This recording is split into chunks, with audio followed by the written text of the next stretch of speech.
ஒரு மாசத்திலேயே பாத்தீங்க அப்படின்னா 175 பாலியல் வன்கொடுமைகளும் 65 கொலைகளும் 4 சாதிய ஆணவ படுகொலையும் நடந்திருக்கிறது. லைவே இல்லாத போது இவங்களுக்கு எப்படி வீடியோ கிடைச்சிச்சு? இதெல்லாம் எப்படி வெளியே வந்துச்சு அப்படின்னா தாவேகா அதுலதான் சிக்கிக்கிட்டாங்க. திமுகவை தோற்கடிப்பதற்கு மட்டும்தான் விஜய் பேசுவாரா? மக்களுக்காக பேச மாட்டாரா? ஸ்கிரிப்ட் மாதிரி இருக்கு எல்லாமே. விஜய் பேசுறாரு, பேசும்போதே நிறுத்துகிறார், யாருமே கை தட்டல. உடனே சபாநாயகர் கை தட்டுங்க அப்படின்னு சொல்லும் போது மேஜையை தட்டுறாங்க எல்லாருமே. ஒரு பக்கம் மறைமுக டீலிங், இன்னொரு பக்கம் வெளியில வேடம். ஒரு சர்க்கஸ் கூடாரமாக தான் தெரியுது இந்த சனிக்கிழமை விஷயம். விரைவில் அமைச்சரை மாற்றம் வரப்போகுது.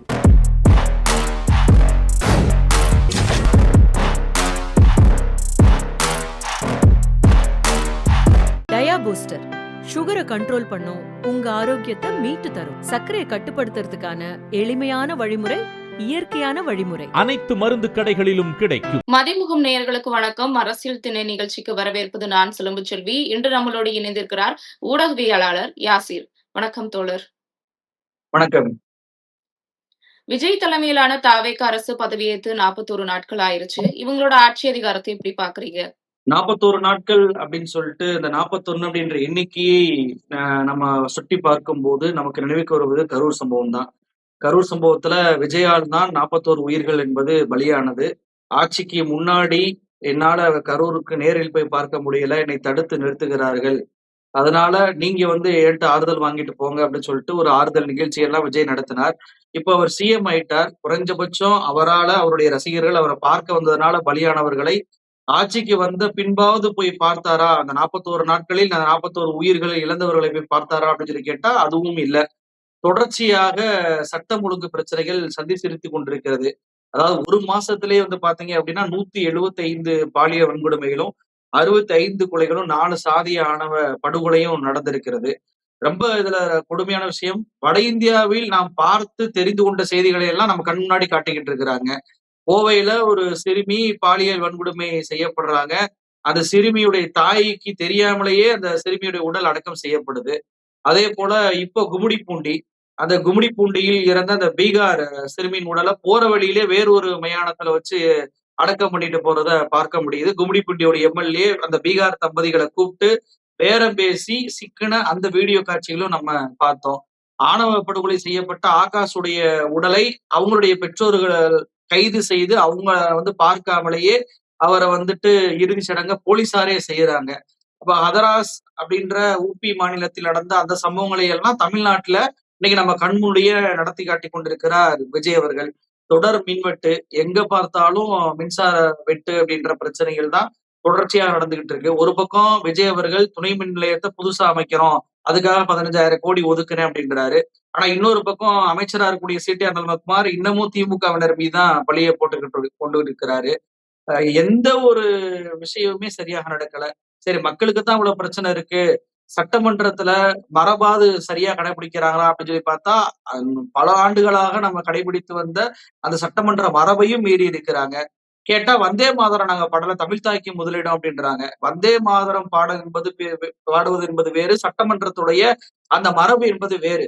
ஆளுநர் பங்கேற்கக்கூடிய நிகழ்ச்சியில வந்தே மாதரம் பாடணும்னு சொல்லிட்டு ஒரு சுற்றறிக்கையை தான், ஒரு வழிகாட்டுதலை தான் ஒன்றிய அரசு கொடுத்திருக்கிறத தவிர ஆர்டர் போடல. அப்பவே பதவியேற்பு விழா என்பது தமிழ்நாடு அரசு நடத்திய விழா. அதிலேயே இவங்க வந்தே மாதரத்தை பாடினாங்க. அப்போது எதிர்ப்பு தெரிவிச்சோம்.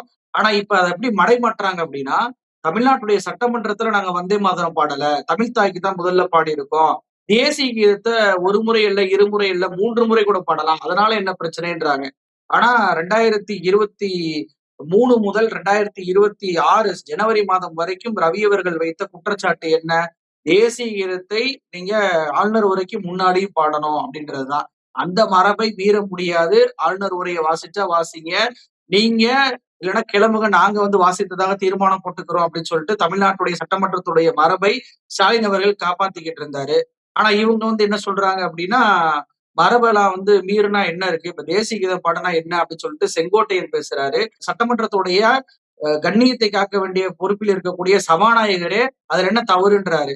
இந்த சட்டமன்ற மரபை உருவாக்கியவரே இவங்களுடைய அம்மான்னு சொல்றாங்களே, தலைவி தலைவின்னு சொல்லிட்டு அந்த ஜெயலலிதா அவர்கள் தான். இந்த மரபை அவங்க தான் உருவாக்குனாங்க. அப்போ அம்மா உருவாக்கிய அந்த மரபையே செங்கோட்டையன் மீறுகிறார், ஜேசிடி பிரபாகரும் மீறுகிறார். ஆனா என்ன மீறினா என்ன தப்பு இருக்கு? எப்படி ரவி அவர்கள் சொல்லுவார்ல, தேசிய கீதத்தை முன்னாடியே பாடுனா என்ன தப்பு? அப்ப நீங்க தேசியத்துக்கு எதிரானவர்களா அப்படின்னு சொல்லிட்டு நம்மள வந்து தமிழ்நாட்டு மக்கள் அனைவரையுமே தேசியத்துக்கு எதிரானவர்கள் மாதிரி சித்தரிப்பாரு. தேச துரோகியர் மாதிரி காட்டுவாரு. அதே போலதான் நேற்றைக்கு செங்கோட்டையன் என்ன பண்றாருன்னா, ஏன் தேசிய கீதம் வந்து பாடுவதனால என்ன பிரச்சனை வரப்போகுது அப்படின்னு சொல்லி கேள்வி எழுப்பதன் மூலமாக மரபை மாத்துறதுக்காக கேள்வி கேட்டவர்களை எல்லாம் தேசிய கீதத்துக்கு எதிரான தொடர்ந்து நேரலையும் துண்டிக்கப்பட்டிருக்கு. அதுவும் பெரிய சர்ச்சையாயிருக்கு.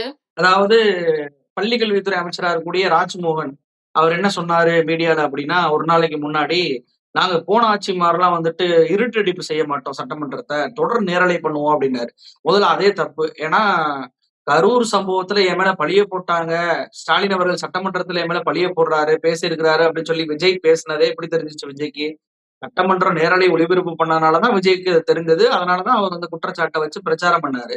அப்ப ராஜ்மோகன் சொல்ற குற்றச்சாட்டே இங்க பொய்ன்னு அடிபட்டு போகுது. சரி, இருட்டடிப்பு செய்தாங்கன்னே வச்சுக்குவோமே, நாங்க இருட்டடிப்பு செய்ய மாட்டோம்னு சொன்ன ஒரு நாள் கூட ஆகல. ஆளுநர் உரையின் மீதான அந்த தீர்மானத்தின் மீதான விவாதம் நடக்குது. இதுல திமுக சார்பாக பாத்தீங்கன்னா சிவசங்கரும் அதே போல வந்துட்டு ஆஸ்டினும் பேசுறாங்க. மனிதநேய மக்கள் கட்சி சார்பாக ஜவாஹிருல்லா பேசுறாரு. அதிமுக சார்பாக மோகன் என்பவரும் சம்பத்குமார் என்பவரும் பேசுறாங்க. இதற்கு பதில்லாம் வந்து பாத்தீங்க அப்படின்னா ஆதவ் அர்ஜுனாவும் ராஜ்மோகனும் கொடுத்திருக்கிறாங்க, அருண்ராஜும் கொடுத்திருக்கிறாங்க. ஆனா இது எதுவுமே நேரலையில வரவே இல்லை. ஏன் நேரலையில வரல? நேரலை கொடுப்போம் என்று சொல்லிவிட்டு நேரலையில வந்துட்டு கொடுக்காம இப்ப காலையில இருந்து நேற்று இரவுல இருந்து பாத்தீங்கன்னா துணுக்கு வீடியோக்களை மீடியாக்கள் வெளியிடுறாங்க. அதாவது சிவசங்கருக்கு பதிலடி கொடுத்த ராஜ்மோகன், ஆஸ்டினுக்கு பதிலடி கொடுத்த ஆதவ் அர்ஜுனா, இப்படியான வீடியோக்கள் வெளியாகுது. பொதுவாகவே மீடியாக்களுக்கு வந்து வீடியோ எப்படி கிடைக்கும், சட்டமன்றத்தோட வீடியோ எப்படி கிடைக்கும்னா, அவங்க போடக்கூடிய லைவ இவங்க வந்துட்டு அதுல இருந்து விஷயங்களை கட் பண்ணி தான் ஒளிபரப்புவாங்க. இதுதான் காலங்காலமாக நடந்தது. லைவே இல்லாத போது இவங்களுக்கு எப்படி வீடியோ கிடைச்சிச்சு? அப்போ தாவேகா என்ன பண்றாங்க அப்படின்னா, சட்டமன்றத்துடைய நேரலையை துண்டிச்சுட்டு அதன் பின்பு இவங்களுக்கு தேவையான விஷயத்த மட்டும் எடிட் பண்ணி, அத மீடியாக்களுக்கு தனியாக துண்டு துண்டு வீடியோக்களா குடுக்குறாங்க. ஆனா, அதுலயும் ஒரு முரண்பாடு என்னன்னா, நேத்து நடந்த சட்டசபையில ஒரு தாவேகா எம்எல்ஏ ஒருத்தர அடிக்க போனதா கூட செய்திகள் வெளியாயிருச்சு. அந்த கிளிப்பிங் மட்டும் வெளியாகாம போயிருக்கு. அப்போ தாவேகா ரொம்ப ஃபேவரா தான் நடந்துக்கிறாங்க அவங்க ஆட்சிக்கு அப்படின்னு புரிஞ்சுக்கலாமா? இல்ல தங்களுடைய ஆட்சிக்கு ஃபேவரா நடக்குறாங்க, கேமரா ஆங்கிள மாத்துறாங்கன்றத கூட மன்னிச்சு விட்டுறலாம். அது காலங்காலமாக நடப்பது அப்படின்றத கூட கடந்து போயிரலாம். ஆனால் சட்டமன்றத்துடைய ஆவணத்த இவங்க எடிட் பண்றாங்க. ஏற்கனவே நான் முதல்வன் திட்டம் அப்படின்ற ஒரு திட்டத்துல என்னென்ன பயனாளிகள் பயன்பெற்றிருக்கிறாங்க, எவ்வளவு திட்டங்கள் செயல்படுத்தப்பட்டிருக்கு அப்படின்றத மே 15க்கு முன்னாடி இருந்த பதிவுகளை எல்லாம் நீக்கி இருக்கிறாங்க. இது என்னன்னா அந்த திட்டத்தினால என்னென்ன நடந்தது அப்படின்ற ஆவணங்கள் அளிப்பு. இது வந்து சட்டப்படி குற்றம். அதேதான் இப்ப சட்டமன்றத்துக்கும் இவங்க பயன்படுத்துறாங்க. சட்டமன்றத்துல என்ன பேசினார்கள் அப்படின்னு சொல்லிட்டு அந்த ஆவணத்துல இருந்து பேரவைத் தலைவரை நீக்காத வரைக்கும் அது முழுமையான ஆவணம். அதை நாட்டு மக்கள் தெரிந்து கொள்ளணும். ஆனா இவங்க என்ன பண்றாங்க அப்படின்னா, சிவசங்கர் அவர்கள் அட்லியை ஒப்பிட்டு சட்டமன்றத்துக்கு இதுக்கு என்ன சம்பந்தம் அப்படின்ற மாதிரி இது பதிலடி கொடுத்த மாதிரிதான் இப்ப பரவுது. ஆனா அவர் உண்மையிலே என்ன கேட்டார் அப்படின்னா, பொதுவாகவே அட்லி படம் அப்படின்னாவே அவர் வந்துட்டு வெற்றி பெற்ற சினிமாக்களுடைய சில காட்சிகளை எடுத்துக்கிட்டு அத வந்துட்டு இவர் படமா காட்டி அத அவர் சக்சஸ் பண்ணிருவாரு. அப்படிதான் வந்து அட்லியோட திரைப்படங்கள் மீதான விமர்சனங்கள் வந்து பொதுவாக வைக்கப்படுது. அத சிவசங்கர் எப்படி சொல்றாருன்னா, எங்களுடைய திமுக அரசுடைய சாதனைகளை எல்லாம் ஆளுநர் உரையில வெட்டி ஒட்டி வச்சுக்கிட்டு இவங்க ஆட்சியுடைய சாதனை மாதிரி இவங்க காட்டுறாங்க. இது எப்படி இருக்குன்னா, அட்லி திரைப்படம் பார்ப்பதை போல இருக்குன்றார். இதுல என்ன தப்பு இருக்கு? இதற்கும் அட்லிக்கு என்ன சம்பந்தம்னு சம்பந்தமே இல்லாத பதில் வருது. திமுகவுடைய சாதனைய எதுக்காக ஆளுநர் உரையில வச்சிருக்கிறீங்க அப்படின்னு சொல்லி கேட்கறதுக்கு பதில் இல்லாம, அட்லிக்கு பதில் சொல்றாரு. அட்லிக்கு பதில் சொல்லும்போது நான் சட்னி குறித்தும் பேசுவேன் அப்படின்னு சொல்லிட்டு சிவசங்கர் சொல்றாரு. ஆனா இது எதுவுமே வரவே இல்லை. ஆஸ்டின் எம்எல்ஏ அவர்களை பொறுத்த வரைக்கும் அவர் சட்டம் ஒழுங்கு மிக மோசமாக நடந்துகிட்டு இருக்கு. பாலியல் வன்கொடுமை தினம் தினம் நடந்துகிட்டு இருக்கு. ஒரே நாள்ல 12 பேர் வந்து பாலியல் வன்கொடுமை செய்யப்படுறாங்க. அதுல 7 பேர் வந்து மைனர் கேர்ள்ஸா இருக்கிறாங்களே, இதை பற்றி என்னங்க சிஎம் வாய் திறக்க மாட்டாரே அப்படின்னு சொல்லி கேட்கும்போது, ஆதவ ஒரிஜினலுக்கு சம்பந்தமே இல்லாம கொளத்தூர் தொகுதியில 5 நிமிஷம் சிஎம் பேசினதுக்கே விஜய் பேசினதுக்கே என்ன ஆச்சு அப்படின்னு சொல்லி கேட்ட உடனேயே திமுக கொந்தளிச்சாங்க அப்படின்ற இதை மட்டும் தான் காட்டுறாங்க. இன்னைக்கு துணுக்கு வீடியோக்களாக மீடியாக்கள் வருது. நான் என்ன கேட்கிறேன் அப்படின்னா, நீங்க பாலியல் வன்கொடுமை விஷயத்தையும் கொளத்தூர்ல நீங்க மீம் விஷயமா சொல்றது கிண்டலா சொல்றது ஒண்ணா? எதை எதோட ஒப்பிடுறீங்க ஆதவ அர்ஜுனா? அப்ப நான் என்ன கேட்கிறேன்னா, கொளத்தூர்ல ஸ்டாலின் அவர்களை தோற்கடித்ததை பெருமையாக பேசுறீங்கல்ல. அப்ப ஸ்டாலின் அவர்களை தோற்கடிப்பதற்கு, திமுகவை தோற்கடிப்பதற்கு மட்டும் தான் விஜய் பேசுவாரா? மக்களுக்காக பேச மாட்டாரா? அந்த பாலியல் வன்கொடுமை செய்யப்பட்ட அந்த குழந்தைகளுக்காக, அந்த பெற்றோர்களுக்காக பேச மாட்டாரா? சட்டம் ஒழுங்கினால பாதிக்கப்படக்கூடிய கொலைகள் நடக்கக்கூடிய அந்த குடும்பங்களுக்காக பேச மாட்டாரா? ஆணவ படுகொலை செய்யப்படுகிற அந்த குடும்பங்களுக்காக பேச மாட்டாரா? அதத்தானே கேட்கிறோம். நீங்க அதையும் ஸ்டாலின் குளத்தூர்ல தோத்ததை எப்படி ஒப்பிடுறீங்க? எப்படி உங்க மனசாட்சிக்கு அது இடம் கொடுக்குது அப்படின்றதான் கேள்வி. இப்ப நீங்க சொன்னீங்கல்ல, ஒரு எம்எல்ஏ வந்துட்டு அடிக்க வந்தார் அப்படின்னு சொல்லிட்டு, இதெல்லாம் எப்படி வெளிய வந்துச்சு அப்படின்னா, தாவேகா அதுலதான் சிக்கிக்கிட்டாங்க.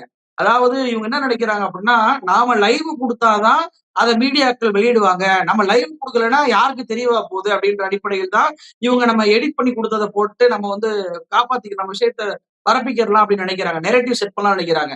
ஆனா பத்திரிகையாளர் மாடம் ஒண்ணு சட்டமன்றத்துல இருக்கும். அதுல வந்துட்டு பாத்தீங்கன்னா, பத்திரிகையாளர் உட்கார்ந்து குறிப்பெடுப்பாங்க. கேமரா வைக்கிறதுக்கு அனுமதி இல்லனாலும் குறிப்பெடுப்பாங்க. அவங்க நேரில் கண்ட சாட்சிகள் அத்தனையும் இன்னைக்கு பிரிண்ட் மீடியால வெளியாயிருக்கு. அத்தனையும் வெளியாயிருக்கு. என்ன நடந்திருக்கு? இப்ப நான் சொல்றது எல்லாமே பிரிண்ட் மீடியால வெளியான தகவல். நேரடியாக சாட்சியாக பார்த்த பத்திரிகையாளர்களுடைய தகவல்கள்.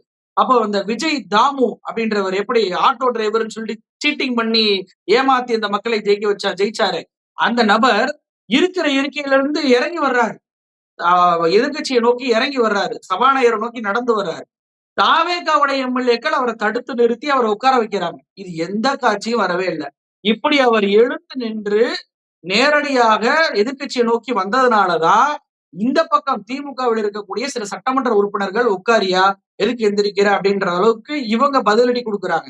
ஆனா நம்ம சட்டமன்றத்துல எப்படி காட்டப்படுது, நம்ம மக்கள் மன்றத்துல எப்படி காட்டப்படுதுன்னா, திமுக எம்எல்ஏக்கள் எழுந்து நின்று கத்துவதை போலவும், உடனே பள்ளிக்கல்வித்துறை அமைச்சர் ராஜ்மோகன் அவர்கள் நாங்கெல்லாம் அமைதியாக இருக்கோம், நாகரிகமாக இருக்கோம், விஜயுடைய கடைக்கண்ணை காட்டினால் நான் எங்களுக்கு இது போன்ற செயல்பட தெரியும் அப்படின்னு சொல்லிட்டு பேசக்கூடிய அந்த காட்சிகள் மட்டும் வருது.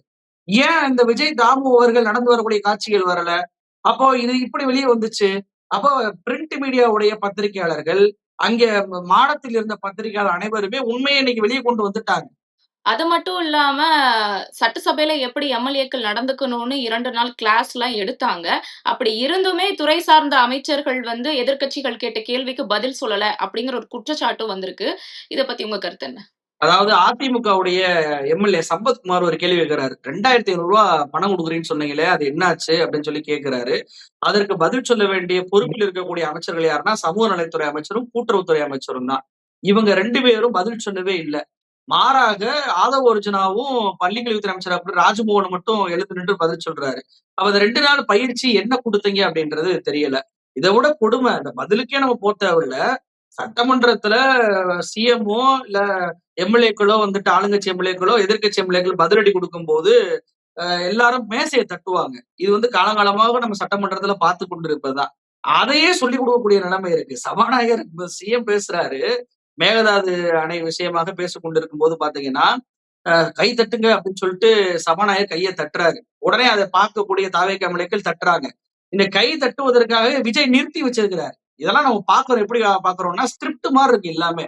விஜய் வந்து பேசுறாரு, பேசும்போதே நிறுத்துகிறார். யாருமே கை தட்டல. உடனே சபாநாயகர் கை தட்டுங்க அப்படின்னு சொல்லும் போது மேஜையை தட்டுறாங்க எல்லாருமே. அப்ப இந்த அளவுக்கு தான் இவங்களுடைய நிலைமை இருக்கிறத தவிர, அப்ப 2 நாள் பயிற்சியில செலவு பண்ணி நடத்துனீங்களே, எல்லாருக்கும் மிச்சர் கொடுத்திருப்பீங்க, ஸ்வீட் கொடுத்திருப்பீங்க, டீ கொடுத்திருப்பீங்க. இதெல்லாம் என்ன கணக்கு? ஒரு நாள் ஆளுநர் மாளிகையில டீ செலவு மட்டும் 26 லட்சம் 14 லட்சம் பில்ல போடுறாங்களே. இப்ப 2 நாள் பயிற்சிக்கு இவ்வளவு எம்எல்ஏக்கள், கிட்டத்தட்ட 108 எம்எல்ஏக்கள், 107 எம்எல்ஏக்கள் இவங்க அப்படின்னா, கூட்டணிகள் அது மத்த இவங்க எல்லாம் சேர்த்தோம் அப்படின்னா எப்படி ஒரு 125 130 எம்எல்ஏக்கள் இருப்பீங்க. அவங்க அத்தனை பேருக்கும் வந்துட்டு டீ செலவுல இருந்து இதெல்லாம் எதுக்கு?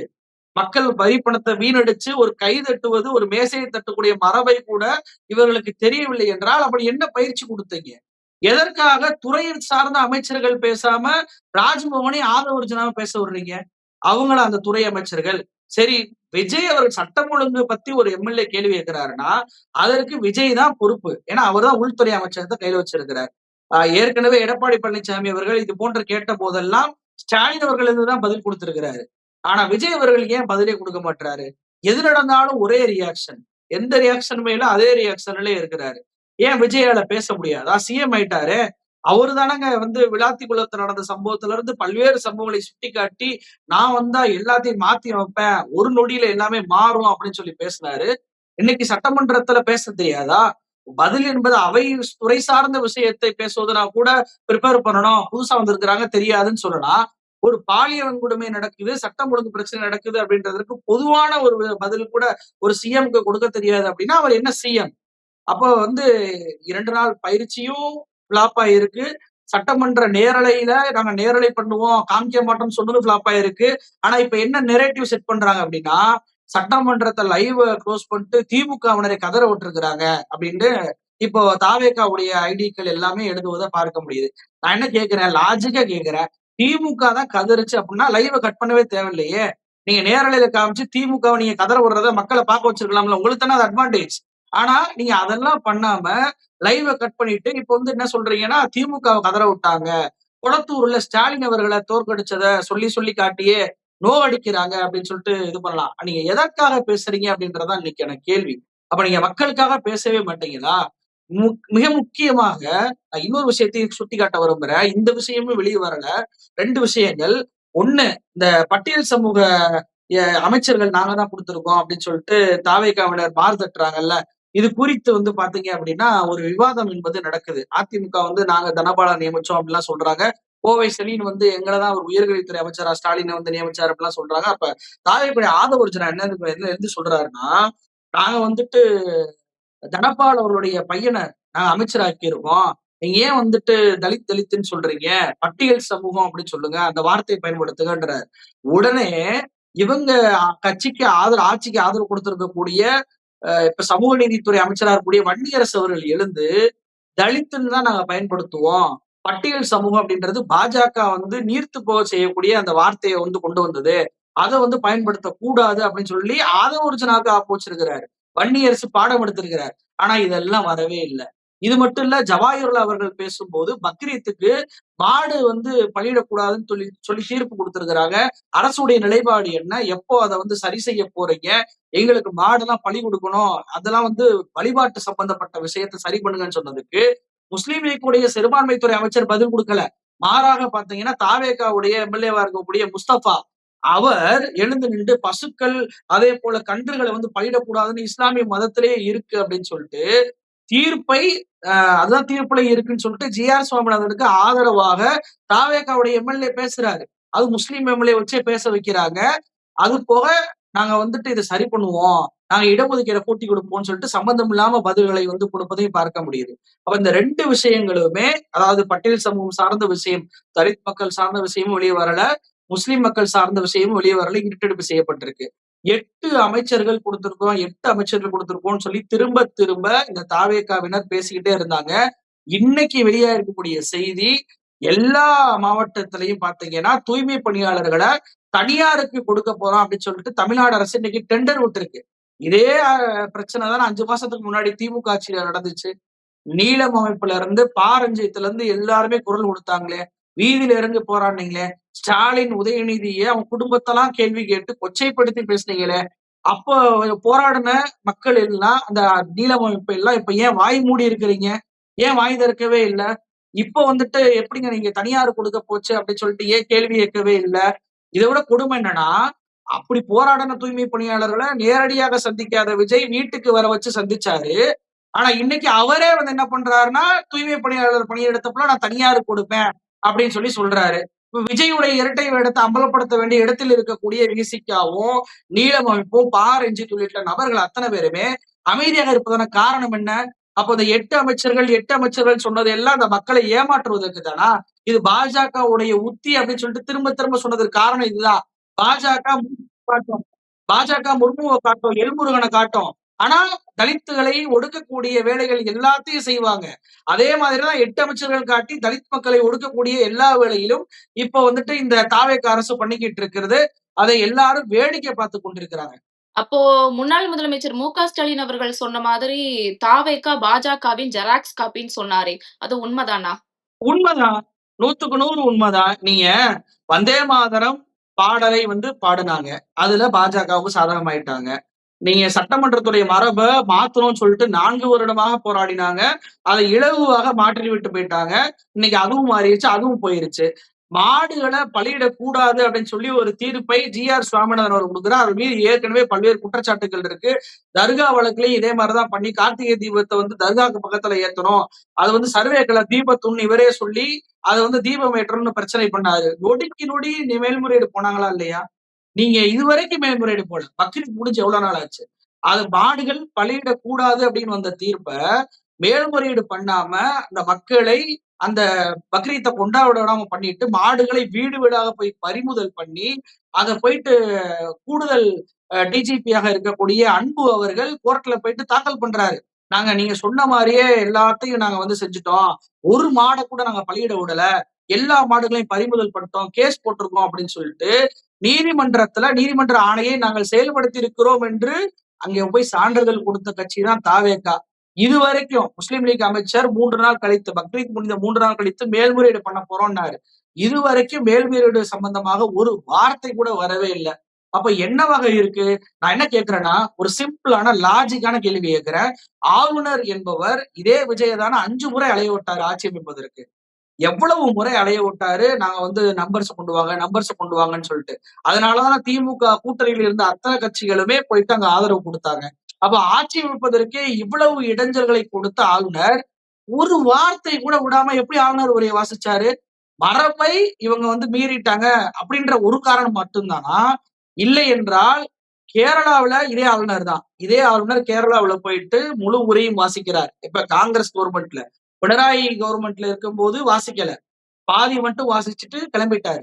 அப்ப காங்கிரஸ் ஆட்சியில இருக்கும்போது முழு உரையும் வாசிக்கிறார். என்ன நடந்தது? இன்னைக்கு PM ஸ்ரீ ஸ்கூலை ஏற்றுக்கொள்கிறோம்னு கேரளாவுடைய அரசு ஓகே பண்ணிட்டாங்க. இன்னைக்கு கேரளா கஷ்டப்பட்டு உருவாக்கிய அரசு கட்டிடங்கள் அனைத்திலையுமே முன்னாடி PM ஸ்ரீ ஸ்கூல் அப்படின்ற வார்த்தை வந்துடும். அப்ப அதே மாதிரியான டீல தான் இங்க போட்டிருக்கிறாங்களா? அதுவும் விஜய் டெல்லிக்கு போயிட்டு வந்த பிறகு ஆளுநர் கிட்ட இந்த மாற்றம் வந்திருக்கு. 5 முறை அலைய விட்ட ஆளுநர் முழு உரையும் வாசிக்கிறார் அப்படின்னா மறைமுக டீல் என்ன? இங்கேயும் PM ஸ்ரீ திட்டத்தை ஏற்றுக்கொள்ள போகிறோம் அப்படின்ற முடிவுக்கு வந்திருக்கிறாங்களா? இல்லை என்றால் தமிழ்நாடு அரசு முன்னாடி திமுக ஆட்சியில 1000 CBSE பள்ளிகளுக்கு அனுமதி கொடுக்காம வச்சிருந்தாங்க, NOC கொடுக்காம வச்சிருந்தாங்க. மெட்ரிகுலேஷன்ல இருக்கக்கூடிய பள்ளிகள் அத்தனையுமே CBSEக்கு மாறுறோம், எங்களுக்கு NOC கொடுங்க அப்படின்னு சொல்லி கேட்டுக்கொண்டிருந்தாங்க. CBSEக்கு மாறினா மும்மொழி கொள்கை திட்டம் வந்துடும், தேசிய கல்விக் கொள்கை உள்ள வந்துடும், இந்தி திருப்பி வந்துடும் என்பதற்காகவே திமுக தடுத்து வச்சிருந்தாங்க. ஆனா இவங்க ஆட்சிக்கு வந்த உடனே பாத்தீங்கன்னா ஒரே நாள்ல எல்லாருக்கும் கையெழுத்து, ஒரே நாள்ல கையெழுத்து போட்டு இன்னைக்கு மறைமுகமாக மும்மொழி கொள்கையை உள்ள திணிக்கிறாங்க, இந்தியை திணிக்கிறாங்க. ஆனா கேட்டா ஆளுநர் உரையில என்ன இருக்கு? நாங்கள் இருமொழி கொள்கையை மட்டும்தான் கொண்டு வருவோம் அப்படின்னு இருக்கு. எப்படி சம்பந்தமே இல்லாம விஷயங்களை கொண்டு வராங்க பாருங்க. ஒரு பக்கம் மறைமுக டீலிங், இன்னொரு பக்கம் வெளியில வேடம். இதுதான் தாவேகா தொடர்ச்சியாக நடத்தி கொண்டிருக்கிறது. முதலமைச்சராக இருந்த ஸ்டாலின் அவர்களுமே ஜெராக்ஸ் காப்பி அப்படின்னு சொல்லி சொன்னாரு. திமுக மாதிரியான எதிர்க்கட்சிகள் என்னதான் தாவேகா மேல பிஜேபியோட பி டீமா இவங்க இருக்காங்கன்னு குற்றம் சுமத்தினாலுமே அவங்க தரப்புல இருந்து என்ன சொல்றாங்கன்னா, மத்திய அரசோட இணக்கமா இருந்து எங்களுக்கு தேவையான விஷயங்களை நாங்க சாதிச்சுக்கிறோம், நாங்க ஒரு ஸ்மார்ட்னஸா அதை ஹேண்டில் பண்றோம் அப்படின்னு சொல்றாங்களே, இது எப்படி பாக்குறீங்க? அதான் அடிமையாகி நாங்க பண்ணிடுறோம். பீகார்ல நிதிஷ்குமார் எப்படி இருந்தார், ஒடிசால எப்படி இருந்தார், ஆந்திரால ஜெகன்மோகன் ரெட்டி எப்படி இருந்தார், இது போன்ற அடிமையாக இருந்து கொண்டு எங்களுக்கு தேவையான காரியங்களை செய்து கொள்கிறோம். எங்க ஆட்சிக்கு நீங்க எந்த டிஸ்டர்பன்ஸும் கொடுத்துறாதீங்க. மரபு மீறணுமா மரபு மீறோம், மும்மொழி கொள்கை தேவையானது பள்ளியை கொண்டு வரமா கொண்டு வந்துடுறோம், நீங்க என்ன சொல்ற எல்லாத்தையுமே பண்ணி கொடுத்துடுறோம், நீங்க எங்களுக்கு எந்த டிஸ்டர்பன்ஸும் பண்ணாதீங்க அப்படின்றதுதான் தாவேகா சொல்ல வருதா? நான் என்ன கேட்கிறேன், திமுக ஆட்சிக்கு வந்தவுடன் எவ்வளவு குடைச்சல்களை பாஜக கொடுத்தாங்க. இன்னைக்கு பாஜக உங்களுடைய கொள்கை எதிரின்னு சொல்லக்கூடிய தாவேகாவும் பேச மாட்டேது, கொள்கை எதிரி அறிவிக்கப்பட்ட பாஜகவும் பேச மாட்டேது. ஒரு ED ரெய்டு வரல, தாவேகாவுடைய ஆட்சிக்கு வரல, எதிராக வரணும்னு சொல்லல. தாவேகாவுடைய MLAக்கள் மீது பல்வேறு குற்றச்சாட்டுகள் வைக்கப்படுது, பல்வேறு முறைகேடுகள் நடந்திருப்பதாக சொல்லப்படுது. அதையெல்லாம் எதிர்த்து ஏதாவது ED ரெய்டு வருது, இல்ல IT ரெய்டு வருதா அப்படின்னு சொல்லி கேட்டா ஒண்ணுமே இல்ல. அப்ப இங்க செந்தில் பாலாஜியுடைய அந்த கேஸை எடுத்து அதை ஆளுநருக்கு அனுப்பி வைக்கிறாங்க. வைத்தியலிங்கத்துடைய அந்த கேஸ் எடுத்து அதை ஆளுநர் அனுமதி கேட்டு அனுப்பி வைக்கிறாங்க. எல்லாவற்றையுமே இவங்க பாஜக என்ன நினைக்குதோ அதை எல்லாத்தையும் தான் செய்யறாங்களே தவிர ED உடைய குற்றச்சாட்டு, அதாவது ஒரு மாநிலம் இருக்கு அப்படின்னா ஒரு வழக்கு பதிவு பண்ணணும்னா அந்த மாநில அரசு சுயமாக முடிவு எடுத்து தப்பு நடந்திருக்கான்னு பார்த்துதான் வழக்கு பதியணும். அதான் காவல்துறை நம்மளுக்குன்னு கட்டுப்பாட்டுல இருக்கு. ஒன்றிய அரசுடைய காவல்துறை நம்ம இல்ல, யூனியன் பிரதேசம் இல்ல. ஆனா இடி ஒரு குற்றச்சாட்டை வைக்குது, நகராட்சி துறையில ஊழல் நடந்திருக்கு அப்படின்னு சொல்லிட்டு. அந்த ஊழல் நடந்திருக்கா இல்லையா என்பதை மாநில அரசுடைய காவல்துறை ஆய்வு பண்ணி அது உண்மையிலே ஊழல் நடந்திருக்குன்னு கண்டுபிடிச்சு கேஸ் போட்டீங்க அப்படின்னா அது நியாயம், அதுல எந்த தப்பும் இல்ல. ஆனால் இவங்க பாத்தீங்கன்னா ஈடி சொன்ன குற்றச்சாட்டுக்காகவே இங்க இந்த வழக்கை எடுத்து அந்த வழக்கை எஃப்ஐஆர் பதிவு பண்றாங்க. அப்ப இங்க ஒரு எஃப்ஐஆர் போடுவதை கூட ஒன்றிய அரசுடைய ஏவல் துறை சொன்னாதான் நடக்குதே தவிர சுயமாக எதையுமே செய்வது இல்ல. சுயமாக இந்த ஆட்சி என்பது நடக்குவதே இல்ல அப்படின்றதுக்கு இதெல்லாம் சான்றாக இருக்கு. அப்ப இப்படியே போனா என்ன ஆகும்? மரபு அப்படின்றது பெருசா இங்க யாருமே பேசல. நான் எவ்வளவு தூரத்திற்கு பேசி பார்த்தேன். மீடியாக்கள் கூட பேசவே இல்ல. ஏன் இதை விட்டு கொடுக்குறாங்கன்னு தெரியல. என்ன சிம்பிளான ஒரு விஷயம் என்னன்னா, அதாவது ஒரு மரபு அப்படின்றது இப்போ ஒரு இந்து இருக்கிறாரு, அவரை போயிட்டு நீங்க கல்யாணம் தானே, போய் சர்ச்சில் போய் கல்யாணம் பண்ணிக்கோங்க, அந்த முறைப்படி கல்யாணம் பண்ணிக்கோங்கன்னு அது கல்யாணம் தானேன்னு சொல்ல முடியாது. ஒரு முஸ்லீம் தானே, நீங்க போய் கோயில்ல தாலி கட்டி போய் கல்யாணம் பண்ணிக்கோங்க, அதுவும் கல்யாணம் தானே. கல்யாணம்ன்றது எங்க பண்ணா என்ன, எந்த முறையில பண்ணா என்னன்னு சொல்ல முடியாது. அதுக்கென்று ஒரு மரபுன்னு ஒரு விஷயத்த பின்பற்றுறாங்க அப்படின்னா சட்டமன்றத்துக்கு ஒரு மரபு இருக்கு. அதை விட்டு கொடுக்குறாங்க. அது சாதாரண விஷயம் கிடையாது. இன்னொரு விஷயம் மிக முக்கியமானது இந்து சமய அறநிலைத்துறை. பாஜகவுடைய அஜெண்டாவை இவங்க அப்படியே நடைமுறைப்படுத்துறாங்க என்பதற்கு அது உதாரணம். நேற்றைக்கு ஆளுநர் உரையில முந்தானேத்து ஆளுநர் உரையில என்ன சொல்லியிருக்கிறாங்கன்னா, கோயில் நிதி கோயிலுக்கு மட்டும் அப்படின்னாங்க. அப்பவே சந்தேகத்தை எழுப்புனாங்க. மார்க்சிஸ்ட் கம்யூனிஸ்டுடைய தோழர் சண்முகம் அவர்கள் கூட அந்த சந்தேகத்தை எழுப்பினாரு. என்னன்னு சொல்லி விரிவா சொல்லுங்க, அது என்ன கோயில் நிதி கோயிலுக்கு மட்டும் இருக்கு, எப்படி நடைமுறைப்படுத்த போறீங்க அப்படின்னு சொல்லி கேள்வியில் கேட்டிருந்தாங்க. ஆனா இன்னைக்கு என்ன ஆயிருக்கு தெரியுமா? கோயில் அந்த இந்து சமய அறநிலையத்துறையின் கீழ திருமண மண்டபங்கள் கட்டுவதும், அதே போல இன்ன பிற வணிக வளாகங்கள் கட்டி கோயிலுக்கு நிதியா கொண்டு வர்றதையும் இன்னைக்கு டெண்டரை ஃபுல்லா கேன்சல் பண்ணிருக்கிறாங்க. அதையெல்லாம் கட்ட வேணாம் அப்படின்னு சொல்லிட்டு இந்து சமய அறநிலையத்துறை அறிவிப்பு பண்ணிருக்கு. கேட்டா நிதி சுமை அப்படின்ற வார்த்தையை பயன்படுத்துறாங்க. எதற்காக ஒரு பார்ப்பனரை இந்து சமய அறநிலையத்துறைக்கு நியமிக்க கூடாது அப்படின்னு சொல்லிட்டு ஒட்டுமொத்த நபர்களும், ஆசிரியர் வீரமணியில இருந்து அத்தனை நபர்களும் குரல் கொடுத்தோமோ அத்தனை பேருமே இன்னைக்கு அதை கேள்வி எழுப்பி கொண்டிருக்கிறாங்க. ஏன் அதோட விளைவுகளை இன்னைக்கு நாம அனுபவிக்கிறோம். தீட்சிதர்கள்ட்ட சிதம்பரம் நடராஜர் கோயில கொடுக்கும் போது பாத்தீங்க அப்படின்னா அங்கே நிதிச்சுமை இருக்கு அப்படின்னு சொல்லிட்டு வருமானத்தை காட்டவே இல்லை. ஆனா இந்து சமய அறநிலையத்துறை கீழே கொஞ்ச நாள்ல இருந்துச்சு பல கோடி ரூபாய் வருமானம் என்பது காட்டப்பட்டுச்சு. அது மாதிரிதான் இன்னைக்கு என்ன சொல்றாங்க, இந்து சமய அறநிலையத்துறை நிதி சுமைன்றாங்க. யாராவது நம்புவாங்களா? அப்ப இத்தனை கோவில்கள், இத்தனை வருமானங்கள், காம்ப்ளெக்ஸ்ல இருந்து வருமானம் வந்தும் கூட, சொத்துக்கள் பல இருந்தும் கூட இன்னைக்கு நிதிச்சுமை அப்படின்ற வார்த்தை இந்து சமய அறநிலையத்துறை பயன்படுத்துவது எவ்வளவு பெரிய ஏமாளித்தனத்தை மக்கள் மன்றத்துல அவங்க காட்டுறாங்க பாருங்க. ஆனா இந்த மாதிரியான குற்றச்சாட்டுகள்லாம் தாவேக மேல திமுகவினர் திமுகவை சேர்ந்தவங்களோ அல்லது எதிர்க்கட்சிகளோ வச்சாலுமே சனிக்கிழமையான எங்க கட்சியில இவ்ளோ பேர் இணையறாங்க பாருங்க, ஒரு தூய சக்தியா இருக்கிறனால மட்டும்தான் எங்க கட்சியில இத்தனை பேர் படையெடுத்து வர்றாங்கன்னு ஒரு பாசிட்டிவான நரேட்டிவா தாவேக செட் பண்ணி வந்துட்டு தானே இருக்கு. அதாவது எம்எல்ஏ சட்டமன்ற தேர்தல் நடந்து 22 நாள்லயே பாத்தீங்கன்னா பல்வேறு எம்எல்ஏக்கள் ராஜினாமா பண்ணிட்டு போய் சேர்ந்தாங்க தாவேக்கால. 22 நாளுக்குள்ள அப்படி என்ன தூய சக்தியை கண்டுட்டாங்கன்னு நான் கேட்கிறேன். தூய சக்தின்றத தாவேகா தேர்தல் பிரச்சாரத்துல இருந்து பண்ணுது. டே 1ல இருந்து அவங்க பண்ணிக்கிட்டு இருக்கிறாங்க அப்படின்னா அப்பயே போய் சேர்ந்திருக்கலாம். ஆனா 20 எம்எல்ஏவாக ஜெயித்து, இத்தனைக்கும் இவங்க சொல்ற மாதிரி விஜயுடைய மிகப்பெரிய ஒரு அலை, வீட்டில் ஒரு விஜய் இருக்கிறார் அப்படின்ற ஒரு விஷயம் இருந்தும் கூட இப்படியான பிரச்சனைகள் கூட அதிமுக இவ்வளவு எம்எல்ஏக்களை ஜெயிச்சிருக்கு. அந்த எம்எல்ஏ பதவியை இவங்க ராஜினாமா பண்றாங்க அப்படின்னா அது 22 நாள்ல பண்றாங்க அப்படின்னா அது என்ன தூய சக்தியை பார்த்துட்டு நாங்க போய் பண்றோம்னா மக்கள் நம்பணுமா? விஜயபாஸ்கர் எவ்வளவு தூரத்திற்கு வெற்றி பெற்றவர், அவர் இன்னைக்கு ராஜினாமா பண்ணிட்டு போய் நான் தாவேக்கால இணைய போறேன் அப்படின்ற மாதிரியான சமீகங்களை கொடுக்குறாருன்னா அது தூய சக்தின்றனாலதான் அது பண்றாங்களா? இந்த சனிக்கிழமைன்ற பிரச்சனை என்பது இவங்க தேர்தல் பிரச்சாரத்துல இப்படிதான் பண்ணாங்க. விஜய் பாத்தீங்கன்னா சனிக்கிழமை தான் பிரச்சாரம் பண்ணுவாரு. கேட்டா அன்னைக்குதான் மக்களுக்கு சம்பள நாள் அப்படின்றனால வரமாட்டாங்க, எல்லாம் வேலைக்கு போயிருவாங்க, கூட்டம் பெருசா வராதுன்றதுக்காண்டி சனிக்கிழமை அப்படின்னு சொல்றது. எனக்கு என்னமோ அந்த ஜோசியர் மேலதான் டவுட் வருது. ஏன்னா அவரு தான் தேதி குறித்து சனிக்கிழமைன்னா சரியா இருக்கும், அதனால ஒரே நாள்ல வர சொல்லுங்க அப்படின்ற மாதிரி சொல்றாங்களா அப்படின்ற கேள்வி வருது. இன்னொரு பக்கம் என்ன நினைக்கிறேன் அப்படின்னா, ஒவ்வொரு நாளும் தினமும் சேர்த்தோம் அப்படின்னா எண்ணிக்கை கம்மியா இருக்கும். சனிக்கிழமை நம்ம கேட்டுக்கு முன்னாடி சனிக்கிழமை மட்டும்தான் கேட்டு திறக்கப்படும் அப்படின்னு சொல்லி அறிவிச்சோம் அப்படின்னா ஒரு 10-15 பேர் கும்பலா வருவாங்க, நம்ம கேட்டை மூடி அவங்களை காக்க வைக்கலாம், கேட்ட திறந்து முண்டி அடிக்கிற மாதிரி செய்திகளை காட்டலாம். எப்படி விஜய் போனா பின்னாடியே வந்து ரசிகர்கள் போய் விழுகுவாங்க. கேட்ட எப்படா திறக்கும் அப்படின்னு சொல்லிட்டு அங்க மக்கள் நிற்பாங்க. இப்ப அந்த செய்தி எல்லாம் வர்றதில்ல பாத்தீங்களா? விஜய் நீலாங்கரையில இருந்து தலைமைச் செயலகத்துக்கு போறாரு. ஒரு பையன் அவனை வந்து அவரை விரட்டுறது கிடையாது. கேட்டுக்கு முன்னாடி நின்னுகிட்டு விஜய்க்கு கூமத்து கொடுக்குறேன்னு சொல்லிட்டு ஒரு ஆள் கூட நின்னது கிடையாது. ஏன் அதெல்லாம் இல்லாம போச்சு? எல்லாமே செட்டப். இப்ப அதே மாதிரியான செட்டப் தான் சனிக்கிழமை கேட்ட மூடுவோம். எல்லாரும் வெளியே நில்லுங்க. கேட்ட திறப்போம். முன்னாள் அமைச்சரா இருந்த கடம்பூர் ராஜுக்கே இந்த நிலைமை. கேட்ட தருங்க, கேட்ட தருங்கன்னு சொல்லி தட்டி கொண்டு அவர் நின்று கொண்டிருந்தார். அந்த அளவுக்கு சனிக்கிழமை அப்படின்ற கான்செப்ட உருவாக்கி, அத ஒரு செய்தி பொருளா மாத்தணும் அப்படின்ற மாரியான இது கொண்டு வராங்க. ஏன்னா சனி, ஞாயிறு விஜய் வந்து லீவ் போட்டுருவாரு போல. ஏன்னா அவர் அரசு அதிகாரி தானே. காலையில 9 மணிக்கு கிளம்புவாரு வீட்ல இருந்து. 10 மணிக்கு சட்டமன்றம் வருவாரு. மதியானம் சாப்பிடுவாரு. 4 மணி ஆனா வீட்டுக்கு கிளம்பி போயிருவாரு.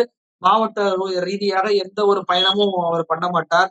எந்த ஒரு இடத்திற்கும் சுற்றுப்பயணம் இருக்குன்ட்டு கலெக்டர் மீட்டிங் போட மாட்டார். போலீஸ் அலுவலர்கள் மீட்டிங் போட மாட்டார். பொதுமக்களை போய் சந்திச்சு மனு வாங்க மாட்டார். அரசு அலுவலகனால சனி, ஞாயிறு லீவுன்றதுனால ஏன் ஒரு செய்தியை தாவேகா சார்பாக கொடுக்கணும் அப்படின்றதுக்காக இப்போ வந்து சனிக்கிழமையை தேர்வு பண்ணி இது போன்ற எம்எல்ஏக்களை, முன்னாள் எம்எல்ஏக்கள் மற்றவங்க எல்லாம் சேர்க்கிறாங்களா அப்படின்றது தெரியல. மொத்தத்துல இது ஒரு சர்க்கஸ் கூடாரமாக தான் தெரியுது இந்த சனிக்கிழமை விஷயம். தொடர்ந்து திமுக கொண்டு வந்த சில முக்கியமான நலத்திட்டங்களுக்கு தாவேக அரசு, குறிப்பா விஜய் அவர்கள் ஸ்டிக்கர் ஒட்டினாரு. இப்ப பார்த்தா, நான் முதல்வன் திட்டத்தோட பேரையே மாத்திட்டாங்க அப்படிங்கிற செய்திகள்லாம் வெளியாயிட்டு இருக்கு. இத பத்தி உங்க பார்வை என்ன? நான் முதல்வன் திட்டத்தை இப்ப டிஎன் ஸ்கில் கார்பரேஷன் அப்படின்னு சொல்லிட்டு மாத்தி இருக்கிறாங்க. அம்மா உணவகம் அப்படின்ற பெயரை வந்து மாத்தக்கூடாது அப்படின்னு சொல்லிட்டு திமுக ஆட்சிக்கு வந்த உடனேயே பலராலும் கருத்து பரிமாறப்பட்டுச்சு. அதை மாத்திரக்கூடாது அப்படின்னு சொல்லிட்டு. ஸ்டாலின் அவர்களுமே ஒரு அறிவிப்பை வெளியிட்டாரு. அம்மா உணவகம் பெயரை நாங்க மாத்த மாட்டோம். முந்தைய ஆட்சியில என்ன திட்டங்கள் செயல்படுத்தப்பட்டுச்சோ அது அப்படியே அதே பேரோட தான் செயல்படும் அப்படின்னு அறிவிப்பை பண்ணாங்க. இன்று வரைக்கும் அம்மா உணவகத்துல போனீங்கன்னா ஜெயலலிதா படங்கள் இருப்பதெல்லாம் நீங்க பார்க்க முடியும். ஆனா விஜய் ஆட்சிக்கு வந்தோடனே என்ன பண்ணாருன்னா அம்மா உணவகம் பக்கத்துல ஜெயலலிதா இருந்த படத்தை விஜய் படமா மாத்திட்டாரு. ஒருத்தரும் கேள்வி கேட்கவே இல்ல. யாருமே அத நோக்கி கேள்விகளை தொடுக்கல. ஆனா, இப்ப நான் முதல்வன் திட்டத்தை வந்து உடனடியாக பேர மாத்துறாங்க. ஏன் பேர மாத்துறாங்கன்னு எனக்கு தெரியலங்க. அதாவது கலைஞர் வந்து பேர வச்சிருக்கிறாங்க. அதனால நாங்க மாத்துறோம். ஸ்டாலின் அவர்களுடைய பேர வச்சிருக்கிறாங்க. அதனால மாத்துறோம். இல்ல உதயநிதி பேர வச்சிருக்கிறாங்க. அதனால மாத்துறோம்னா அரசியல் காரணங்கள் இருக்கு. அதனால நாங்க மாத்துறோம். அரசியல் காழ்ப்புணர்வு அப்படின்னு சொல்லிட்டு போயிரலாம். ஆனா நான் முதல்வன் அப்படின்றத எதனால மாத்துறாங்க அப்படின்றது எனக்கு தெரியல. ஒருவேளை நான் முதல்வன் அப்படின்னு சொல்லிட்டு எல்லாரும் சொல்லும்போது, நானும் ஒரு முதல்வன் அப்படின்னு சொல்றது விஜய்க்கு பிடிக்கல போல. நான் தான்டா முதலமைச்சரா இருப்பேன். ஏன்னா அவர் வந்துட்டு விளக்கே நான் தான் ஏத்துவேன் அப்படின்றவர். மரபுப்படி ஒரு விளக்கு குத்து விளக்க ஒரு ஆள் தான் ஏத்துவாங்க. அதன் பின்பு அடுத்த நபருக்கு அந்த மெழுகுவர்த்திய குடுத்து மற்றவர்கள்லாம் ஏத்த சொல்லுவாங்க. இந்த 2 நாள் பயிற்சி முகாம்லயே பார்த்தீங்க அப்படின்னா, விளக்கு ஏற்றும்போது இவரை தவிர்த்து பேரவையுடைய தலைவர், பேரவையுடைய துணைத் தலைவர், அவை முன்னவர், அரசு கொறடா அப்படின்னு சொல்லிட்டு 4 பேரை சட்டமன்றத்துடைய செயலாளர் வந்து மைக்ல அனௌன்ஸ் பண்றாரு விளக்கு ஏத்துங்கன்னு சொல்லிட்டு. ஆனா விஜய் அவர்களுக்கெல்லாம் வாய்ப்பு கொடுக்காம இவரே ஏத்திட்டு போறாரு. அப்ப எல்லாமே தன்னால் இருக்க வேண்டும் அப்படின்ற நினைப்பு விஜய்க்கு இருக்கா அப்படின்றது தெரியல. அதனாலதான் நான் முதல்வன் என்று மற்றவர்கள் சொல்லக்கூடாது என்று நினைக்கிறதுனால பேரை மாத்தினாரான்னு தெரியல. சரி பேரை கூட மாத்திட்டு போங்க. திட்டத்தை செயல்படுத்துறீங்களா அப்படின்னு சொல்லி கேட்டா, அந்த திட்டத்தில் இருக்கக்கூடிய ஆவணங்கள் அத்தனையுமே அழிச்சிருக்கிறாங்க. எவ்வளவு இந்த திட்டம் இதனால செயல்படுத்தப்படுமா அப்படின்ற கேள்வி வருது. பொதுவாக சிலர் வந்து பாத்தீங்கன்னா திட்டத்தை பேர் மாத்தி செயல்படுத்துவாங்க. ஆனா திட்டத்துடைய ஆவணங்களை அளிப்பதன் மூலமாக அந்த திட்டம் காலியாக்கப்படுகிறதா, ரத்து செய்யப்படுகிறதா அப்படின்ற கேள்வி வருது. நான் முதல்வன் திட்டம் வந்த பிறகுதான் தமிழ்நாட்டுல குடிமைப் பணி தேர்வுகள்ல முதல் 10 இடங்கள்ல தமிழர்கள் இடம் பிடிச்சாங்க. அது வரைக்கும் இடம் பிடிக்கவே முடியல. ஆனா தமிழர்கள் முதன்முறையாக முதல் 10 இடங்களை இந்திய அளவில் இடம் பிடிச்சதுக்கு காரணமே நான் முதல்வன் திட்டம் தான். நான் முதல்வன் திட்டம் ஒவ்வொரு கல்லூரியிலும் போயிட்டு அந்த மாணவர்களுக்கு எதுல ஆர்வம் இருக்குன்னு பார்த்துட்டு அந்த துறைசார் வல்லுநர்களை வச்சு அவங்களுக்கு பயிற்சி கொடுத்து அவங்களுடைய திறன் மேம்பாடு பண்ணி வேலை கிடைப்பதற்கான வாய்ப்புகளை உருவாக்கி கொடுத்தாங்க. வெளிநாடுகளுக்கு சென்று அங்க அந்த தொழில் அனுபவங்களை கற்றுக்கொள்வதற்கான வாய்ப்புகளை ஏற்படுத்தி கொடுத்தாங்க. எழுத்து தேர்வுகளுக்கு வந்து பயிற்சி கொடுத்து அவங்கள முன்னேற்றம் அடைய செஞ்சாங்க. 50 லட்சத்திற்கும் மேற்பட்ட மாணவர்கள் இதுவரைக்கும் நான் முதல்வன் திட்டத்தாக பயன்பட்டு இருக்கிறாங்க. 4 வருடத்தில் மட்டும். ஆனா இது எல்லாமே இனிமே நடைமுறைக்கு சாத்தியமா? நடைமுறைப்படுத்தப்படுமான்ற கேள்வி எழுப்பும் விதமாக மே 15க்கு முன்னாடி இருந்த அத்தனை பதிவுகளும் நீக்கப்பட்டிருக்கு. அதுல என்ன ஸ்டாலின் அவர்கள் பேசின வீடியோவா இருக்கு. நான் முதல்வன் திட்டத்துடைய ஸ்கீம் இருக்கு. அதுல எப்படி விண்ணப்பிக்கிறது அப்படின்னு இருக்கு. அதுல வந்தா என்ன பயன் பெறுவீங்க அப்படின்றது இருக்கு. எல்லாவற்றையும் நீக்கி இருக்கிறாங்க. இன்னைக்கு பொதுவாக நம்மளுடைய சமூக வலைதளம் இருக்கு அப்படின்னா, அத யூஸ் பண்ணக்கூடாது அப்படின்னு சொல்லிட்டு ஒரு சட்டம் கொண்டு வராங்க. நேபாளத்துல கொண்டு வரும்போது, அதற்கு எதிராக ஜென்சி போராட்டம் என்பது வெடிச்சு இன்னைக்கு ஆட்சி மாற்றமே வந்திருக்கு நேபாளத்துல. ஏன் இந்த அளவுக்கு சமூக வலைதளத்துக்கு மக்கள் முக்கியத்துவம் குடுக்குறாங்க அப்படின்னா, நம்மளுடைய ஹிஸ்டரி சமூக வலைதளத்துல இருக்கு. நாம எப்படி பேசியிருக்கோம், நம்மளுடைய கருத்துக்கள் என்ன அப்படின்றத ஒவ்வொரு வருடமும் மெமரீஸ்ல போய் பார்க்கும்போது நமக்கே தெரிய வருது. ஒரு நாள் Facebookஏ இல்ல, Instagramமே இல்ல, WhatsAppே இல்லன்னு வந்தா, நம்மளுடைய நினைப்பு எதுல போகும்? இனிமே யூஸ் பண்ண முடியாது அப்படின்றதை தாண்டி, நம்ம அதெல்லாம் வச்சிருந்தோமே, அந்த போட்டோஸ்லாம் ஷேர் பண்ணியிருந்தோமே, அந்த வீடியோக்கள்லாம் போட்டிருந்தோமே, அதெல்லாம் இனிமே நம்மளால பார்க்க முடியாதா? நம்மளுடைய ஃபோன்ல அவ்வளவு ஸ்டோரேஜ் இல்லன்னு சொல்லி தானே அதுல நம்ம போட்டுட்டு இதுல அழிச்சோம் அப்படின்ற அந்த நினைப்பு தான் மக்களுக்கு போகும். அப்ப இங்கே ஆவணம் என்பது அழிக்கப்படுது. அழிக்கப்படுவதன் மூலமாக மக்கள் மன்றத்துல இது போன்ற திட்டங்கள் எல்லாம் சிறப்பாக செயல்பட்டுச்சு. இது போன்ற வரவேற்பை பெற்றுச்சு. இவ்வளவு பேர் முன்னேறிக்கிறாங்க அப்படின்ற அந்த விஷயம் தமிழ்நாட்டு மக்களுக்கு தெரியப்படுத்தக்கூடாது, அழிச்சிடணும் என்ற ஒரு மிகப்பெரிய குறுகிய மனப்பான்மையுடன் விஜய் செயல்படுறார். இதெல்லாம் ஒரு பக்கம் இருந்தாலும், இன்னொரு பக்கம் தாவேகா கட்சிக்குள்ள உட்கட்சி பூசல் நடக்கிறதா சொல்லப்படுது. அது மட்டும் இல்லாம 10 எம்.எல்.ஏக்கள் எனக்கு மாவட்ட செயலாளர் பதவி குடுங்கன்னு விஜய் கிட்ட டிமாண்ட் பண்றதாவும் சொல்லப்படுது. இத பத்தி உங்க பார்வை என்ன? அதாவது திமுகவும் சரி, அதிமுகவும் சரி, அமைச்சர் பொறுப்பு அப்படின்றது எப்படி குடுப்பாங்க அப்படின்னா, ஒவ்வொரு மாவட்டத்துக்கும் ஒரு அமைச்சர் அப்படின்னு சொல்லி குடுப்பாங்க. சென்ற முறை கூட திமுக ஆட்சியில திருவாரூருக்கு ஒரு அமைச்சரே குடுக்கல அப்படின்னு சொல்லும்போது, ஸ்டாலின் என்ன சொன்னாருன்னா, திருவாரூருக்கு நான் அமைச்சரு. நான் எங்களுடைய கலைஞருடைய பூமி அது. நான் அமைச்சர் இல்லன்னு நினைக்காதீங்க. நான் தான் உங்களுடைய அமைச்சர் அப்படின்னு சொல்லிட்டு ஸ்டாலின் அவர்கள் பேசினார். அந்த அளவுக்கு ஒவ்வொரு மாவட்டத்திற்கும் ஒரு மாவட்ட அமைச்சரை எதிர்பார்ப்பாங்க மக்கள். ஆனா தாவேகா ஆட்சியில அப்படிப்பட்ட பிரதிநிதித்துவம் எல்லா மாவட்டத்திற்கும் கொடுக்கப்பட்டிருக்கா அப்படின்னு சொல்லி கேட்டா, இல்லவே இல்ல. சென்னையில மட்டும் 19 மினிஸ்டர்ஸ் இருக்கிறாங்க. அதாவது சென்னையில் மறைமலை நகர்ல இருக்கக்கூடிய நபர் அமைச்சராக இருக்கிறார். இந்து சமய அறநிலையத்துறை அமைச்சரா இருக்கிறார். ஆனா அவர் திருச்சியில ஸ்ரீரங்கம் தொகுதியில போட்டியிட்டு வெற்றி பெற்றவர். ஏன் திருச்சியில வெற்றி பெற்ற இன்னொருத்தர் அமைச்சராக கூடாதா? மதுரையில விஜய் கல்லாணை இருக்கிறார். அதே போல இன்னொரு நபர்கள்னா தங்க கோபிநாதன் பேர்ல வரணும், தங்க பாண்டின்னு நினைக்கிறேன். அவங்க எல்லாம் இருக்கிறாங்க. அவங்களுக்கு அமைச்சர் பதவி கொடுத்தா அவங்க மதுரையில இருக்கக்கூடிய நபர்கள். ஆனா சிடிஆர் நிர்மல்குமார் கொடுக்குறாங்க திருப்பரங்குன்றம் தொகுதியில போட்டியிட்டவருக்கு. அவர் எங்க இருக்கிறார்? சென்னையில இருக்கிறார். இப்படி மாவட்ட பிரதிநிதி வாரியாக அமைச்சர் பதவியை கொடுக்காதனால இப்ப அவங்க கட்சியிலே பிரச்சனை வந்துருச்சு. என்ன வந்துருச்சு? எங்களுக்கு அமைச்சர் பதவி குடுக்கல. நாங்க எம்.எல்.ஏவா இருக்கிறோம். அட்லீஸ்ட் மாவட்ட செயலாளர் பதவியாவது குடுங்கன்னு கேட்கறாங்க. இதுல என்னங்க தப்பு இருக்கு? ஒருத்தன் அரசியல் செய்ய வர்றான் அப்படின்னா, ஒரு மாவட்டத்துல அந்த மாவட்டத்துடைய ஒரு அதிகார மையமாக மாறணும்னு நினைப்பாங்க. இப்ப மாவட்ட மக்கள் ஒருத்தர் விழுப்புரம் மாவட்டத்துல தாவேகா சார்பாக அமைச்சரே கிடையாது. திருப்பத்தூர் மாவட்டத்துல தாவேகா சார்பாக அமைச்சரே கிடையாது. அப்போ அந்த மாவட்டத்தில் ஒரு பிரச்சனை வருது. கட்சி ரீதியான பிரச்சனை வருது. பொதுமக்கள் ரீதியான ஒரு பிரச்சனை வருது. அத தாவேகாவுடைய மாவட்ட செயலாளர்ட்ட போய் சொல்லணும் அப்படின்னு நினைக்கும்போது, அந்த மாவட்ட செயலாளர் எம்.எல்.ஏவாக இருந்தார் அப்படின்னா, உரிய தீர்வ ஈஸியாக கட்டமைக்க முடியும். ஒரு எம்.எல்.ஏவா இருக்கிறார். ஆனா பிரச்சனை இப்ப தாவேகாவுடைய ஒன்றிய செயலாளர் பாலியல் வன்கொடுமை செய்திருக்காருன்னு செய்தி வருது. எம்.எல்.ஏ கிட்ட போய் முறையிட்டு சொன்னோம்னா, என்னால எதுவும் நடவடிக்கை எடுக்க முடியாது. மாவட்ட செயலர்ட்ட தான் அந்த அதிகாரம் இருக்கு அப்படின்னு சொல்லப்படுற மாரி பிரச்சனைகள் வரலாம். இல்ல அந்த தொகுதி ரீதியாக பிரச்சனை இருக்கு. மக்கள் போய் அங்க பதில் குடுக்குறாங்க, ஏதாவது கேள்வி கேட்கிறாங்க அப்படின்னா, அமைச்சராக நான் இல்லங்க. எனக்கு இந்த மாவட்டத்துல எந்த ஒரு ரூல்ஸுமே இல்ல. என்னுடைய மாவட்ட அமைச்சர் என்பது வேற. ஏன்னா, மாவட்ட ரீதியாக அமைச்சர் பொறுப்பை இப்ப வேறு வேறு நபர்களுக்கு குடுத்திருக்கிறாங்க. இப்படியான அறிவிப்புலாம் நம்ம பார்த்ததே கிடையாது. மாவட்ட அமைச்சர் அப்படின்ற பேர்ல. அப்போ இப்படியான நிலைமையில் இவங்க இருந்தாங்கன்னா, சொந்த மண்ணுல எங்களால அரசியல் பண்ண முடியாதுன்ற நிலைமைக்கு வரும்போது, அவங்க எதிர்த்து கேள்வி கேட்கிறாங்க. இன்னைக்கு 10 எம்.எல்.ஏக்கள் கிட்ட கேள்வி கேட்டிருக்கிறாங்கன்னு நினைக்கிறேன். ஒண்ணு அமைச்சர் பதவி கொடு, இல்லையா மாவட்ட செயலாளர் பதவி கொடு. இல்லை என்றால் வேறு கட்சிக்கு நாங்க போயிருவோம். இந்த கட்சியில இருப்பதனால எங்களுக்கு என்ன லாபம் இருக்கிறது அப்படின்ற கேள்வி வர்றாங்க. ஏன்னா எல்லாருமே காசு செலவு பண்ணி தான் எம்.எல்.ஏவா ஜெயிச்சிருக்கிறாங்க. யாரும் இந்த ஆட்டோ டிரைவர், ரிக்ஷா டிரைவர் எல்லாம் இங்க எம்.எல்.ஏ ஆக்கல. விஜய் அவரிடம் பணம் பெற்றுக்கொண்டு அவர்களை பணம் செலவழிக்க வைத்துதான் இப்படியான எம்.எல்.ஏ பதவியில அவங்க அடைஞ்சிருக்கிறாங்க அப்படின்றப்போ திரும்ப சம்பாதிக்கணும்ன்ற நினைப்பு அவங்களுக்கு வருது. மாவட்ட செயலராக இருந்தாதான் நான் அங்க இருக்க குவாரிகள்கிட்ட எல்லாம் ஒருத்தர் போயிட்டு ஒவ்வொரு செங்கல் சூளையா 1,00,000 மாசம் எனக்கு கொடுன்னு சொல்லி கேட்டு இப்ப சஸ்பெண்ட் ஆயிருக்கிற கட்சியில இருந்து. அது மாதிரியான நிலைப்பாடுகளை எடுப்பதற்காக கேட்கிறாங்களா? அப்ப கட்சியில் கடைமட்ட அளவிலும் ஊழல் இருக்கிறது. அமைச்சர்கள் எல்லோருமே ஒரு பக்கம் ஊழல் பண்றாங்க, காசு சம்பாதிக்கிறாங்க.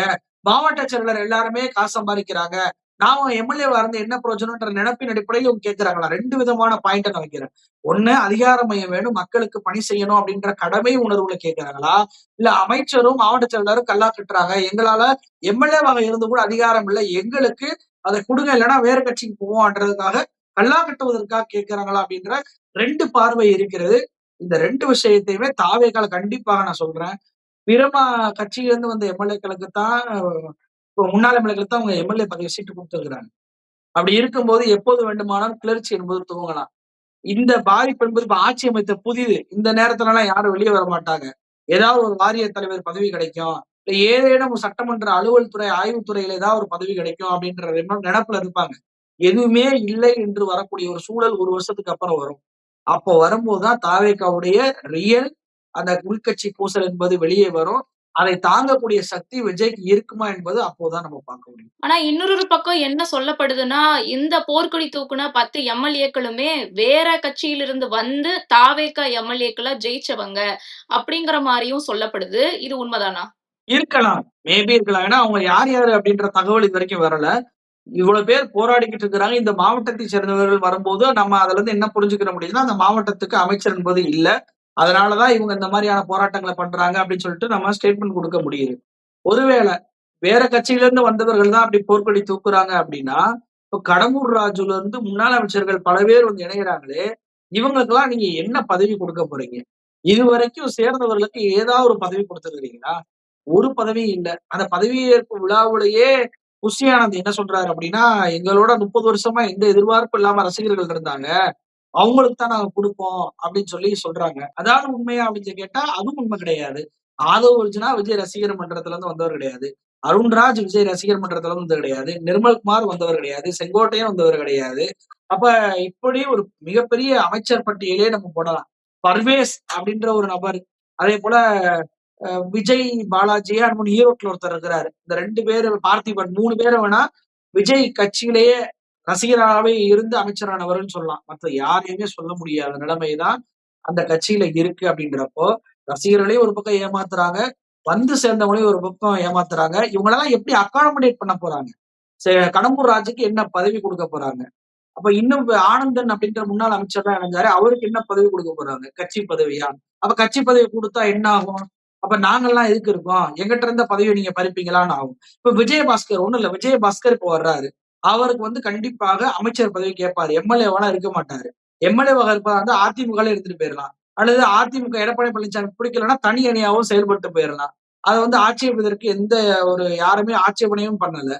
அப்படி இருக்கும்போது எதற்காக ராஜினாமா பண்றாரு? அப்ப தாவேகால போய் அமைச்சர் ஆகணும்னு தான் ராஜினாமா பண்றாரு.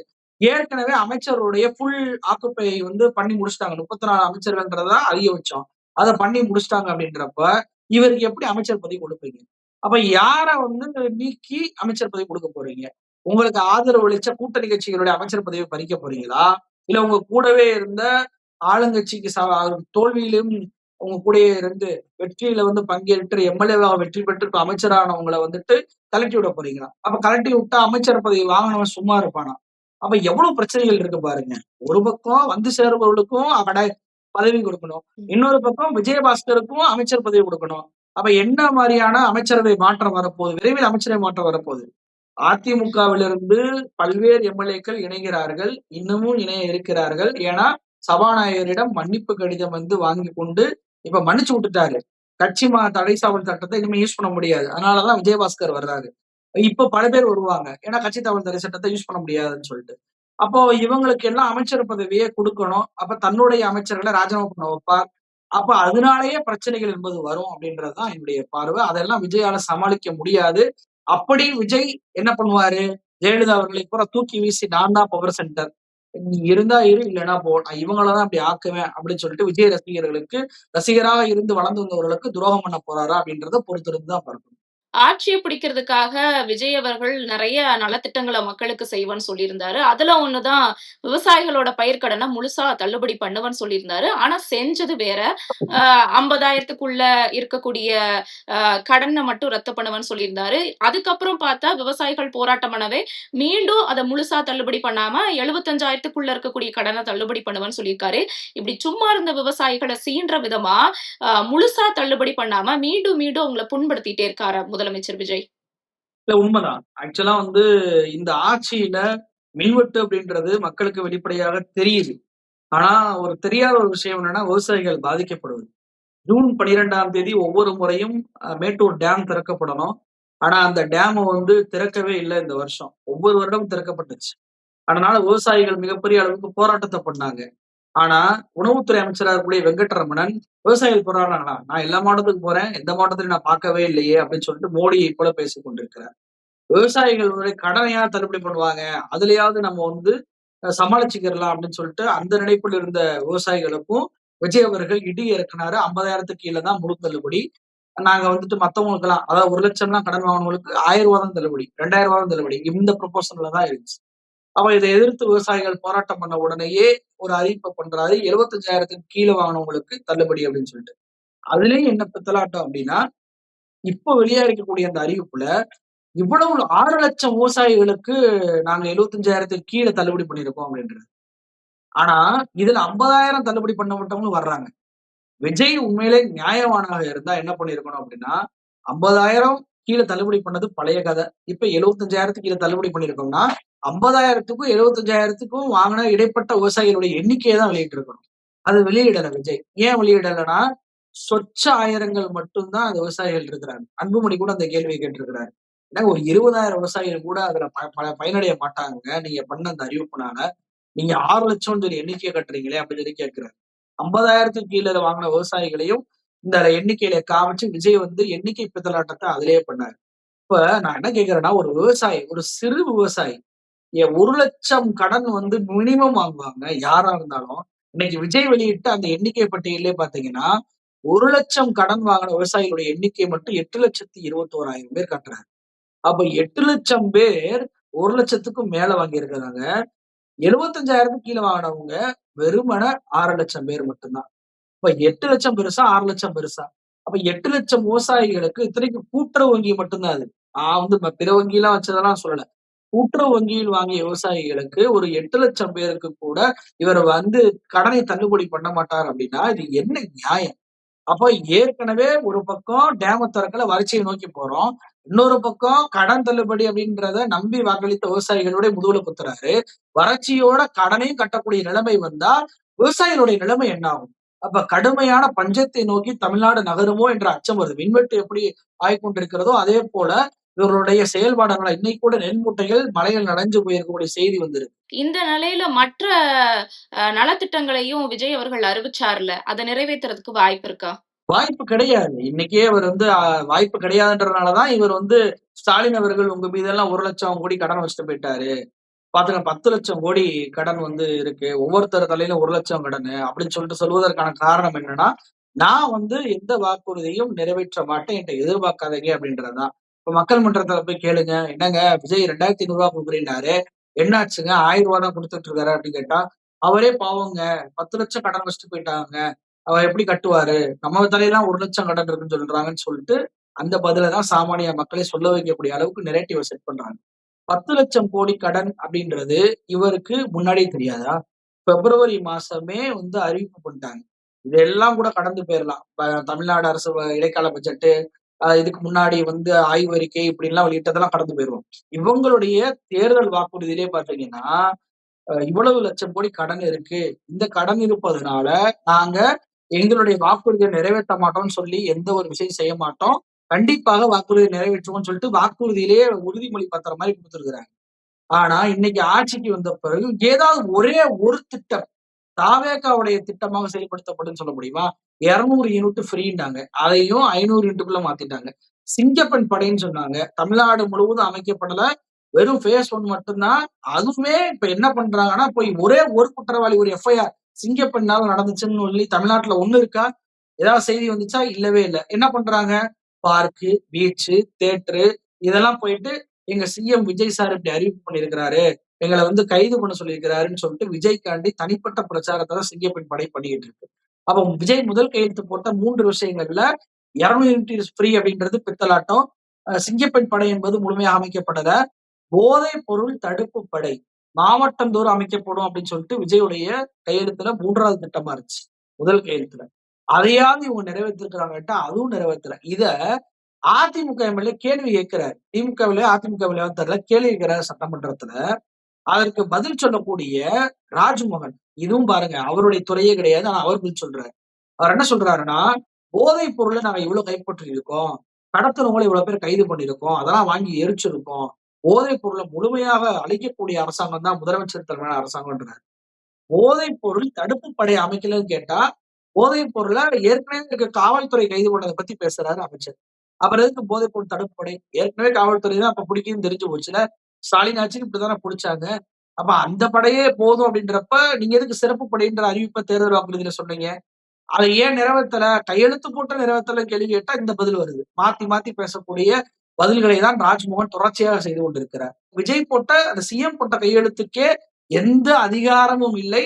அவர் போட்ட கையெழுத்து இங்க செயல்படுத்தப்படாது அப்படின்றப்ப, இவர் போடாத கையெழுத்தான ரூ. 2,500 6 சிலிண்டர் ஃப்ரீ, படிக்காத மாணவர்களுக்கு வந்து ஒவ்வொரு மாணவருக்கும் பெற்றோருக்கு ரூ. 15,000, விவசாயிகளுக்கு ஆண்டுதோறும் வந்து ரூ. 20,000, விவசாய கூலிகளுக்கு ரூ. 10,000, மீனவர்களுக்கு ரூ. 25,000, அதே போல வந்து பாத்தீங்கன்னா வேலை இல்லாம இருக்கக்கூடிய இளைஞர்களுக்கு ரூ. 4,000, ஸ்டைஃபன் மாணவர்களுக்கு வந்து ஸ்டைஃபனோட பயிற்சி கொடுப்போம்னு சொல்லிட்டு இன்ஜினியரிங் மாணவர்களா இருந்தா 4,000, ஐடிஐ இருந்தா 2,000.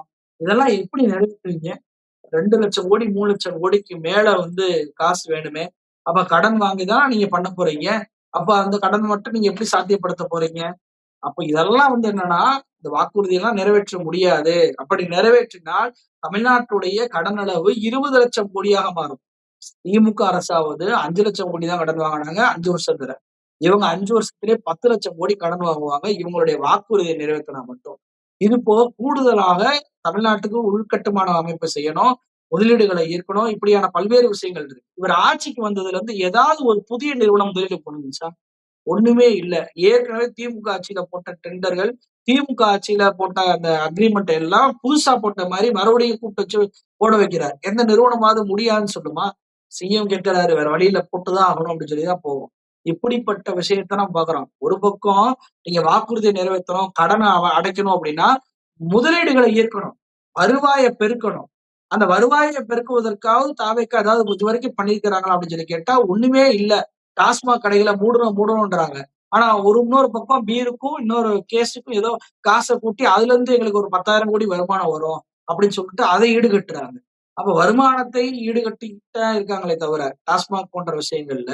ஆனா முதலீட்டாக பல்வேறு கம்பெனிகளை கொண்டு வந்தாங்க, வேலைகளை உருவாக்கி இருக்காங்களா அப்படின்னு சொல்லி கேட்டா எதுவுமே இல்ல. இதையெல்லாம் உருவாக்காமல் தாவேக்காவுடைய வாக்குறுதியை நிறைவேற்ற முடியாது. அப்படி வாக்குறுதியை நிறைவேற்றினால் ஆர்பிஐ நிர்ணயித்த கடன் அளவை தமிழ்நாடு தாண்டும். தமிழ்நாடு வளர்ச்சி அடைந்த மாநிலம் அப்படின்ற நினைவில் இருந்து கீழ் நோக்கி செல்லக்கூடிய அந்த காரணிகளை போய் சேரும். இதையெல்லாம் மக்கள் தான் புரிஞ்சுக்கிறணும். நெரேட்டிவ் செட் பண்றாங்க. விஜய் வந்து அழுகை பண்றாரு. விஜய் அவர் என்ன பண்ணுவாரு? விஜய் பாவம், அவருக்காக நாங்க விட்டு கொடுக்குறோம் அப்படின்ற மாதிரியான செய்திகளை தொடர்ச்சியாக உங்கள் மன்றத்தில் கொண்டு வருவார்கள். அதை நம்பி ஏமாந்தீங்க அப்படின்னா உங்களுக்கான கிடைக்க வேண்டிய உரிமைகள் பறிபோகும் அப்படின்றதுதான் என்னுடைய பார்வை. ரொம்ப நன்றி தோழர். நாங்க கேட்ட கேள்விகளுக்கு அழகாக பொறுமையா பதில் சொன்னீங்க. நன்றி. நன்றி.